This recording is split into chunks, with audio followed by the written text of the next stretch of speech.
Merci, Monsieur le Président, Madame la Ministre, mes chers collègues. Le marché du travail doit aujourd'hui faire face à deux problèmes.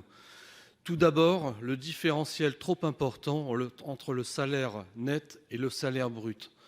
En effet, le salaire brut engendre un coût du travail trop important pour nos entreprises et un salaire net trop bas pour nos salariés qui ne valorisent pas assez le travail.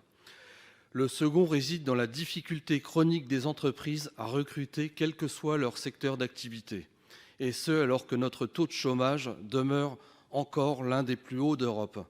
Sur ce point, plusieurs explications. Parmi elles, certaines tiennent à des difficultés de mobilité, à des difficultés personnelles complexes, publics très éloignés de l'emploi. Nous le constatons tous les jours sur le terrain, dans nos territoires. Il existe aussi des freins au travail, n'encourageant pas suffisamment le retour à l'emploi. Nous avons récemment adopté un projet de loi visant à réformer l'assurance chômage. Les nouvelles règles d'indemnisation y sont plus strictes et incitant le retour davantage à l'emploi. Le chemin à parcourir reste encore long avant de pouvoir atteindre notre objectif de retour vers le plein emploi. Il faudra sans doute porter et initier de nouvelles mesures pour constituer et continuer à mieux valoriser le travail. Il faut activer un cercle vertueux du travail, car plus les gens reviennent à l'emploi, plus le volume de cotisations augmente et plus le volume des indemnisations diminue.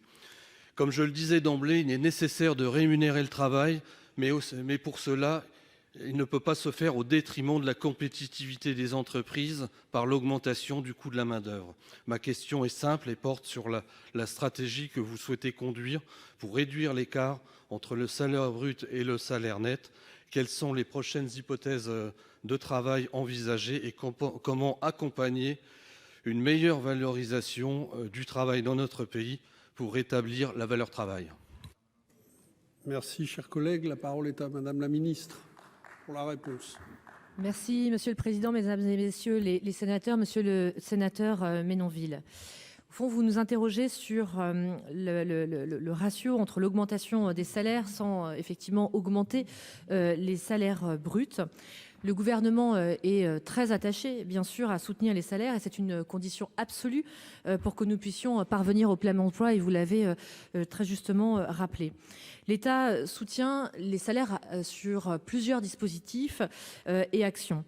Déjà, autour de la prime de partage de la valeur, entre 2018 et 2020, près de 5 millions de personnes ont reçu une prime pour un montant compris entre 2 et 3 milliards d'euros. Et puis, en 2022, cette prime de partage de la valeur a été étendue aux salariés gagnant jusqu'à 3 000 euros, 6 000 euros sous certaines conditions. Et en cumul, sur 2022, 2,4 milliards d'euros ont été ainsi distribués au titre de la PPV. Et on doit d'ailleurs y ajouter 0,9 milliard au titre de la PEPA qui était valable jusqu'au mois de mars. Le second axe est autour de la prime d'activité, qui a été pour nous un autre levier. Un salarié au SMIC à temps complet reçoit un supplément de 225 euros. Il reçoit un revenu net de 1 578 euros, alors que le SMIC net est à 1 353 euros.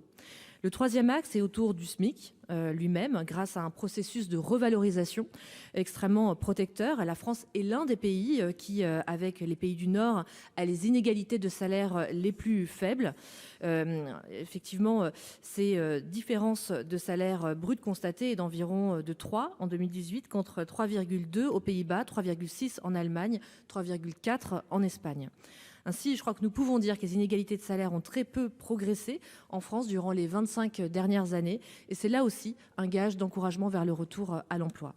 Entre 1996 et 2020, le salaire médian, en euros constants bien sûr, a augmenté de 16%. Le premier décile et le 9e décile ont augmenté respectivement de 18,5% et de 19%. C'est là aussi un gage d'adéquation entre les différents niveaux de salaire. Voilà, la politique de soutien des salaires est donc permanente. Je vous remercie. Merci.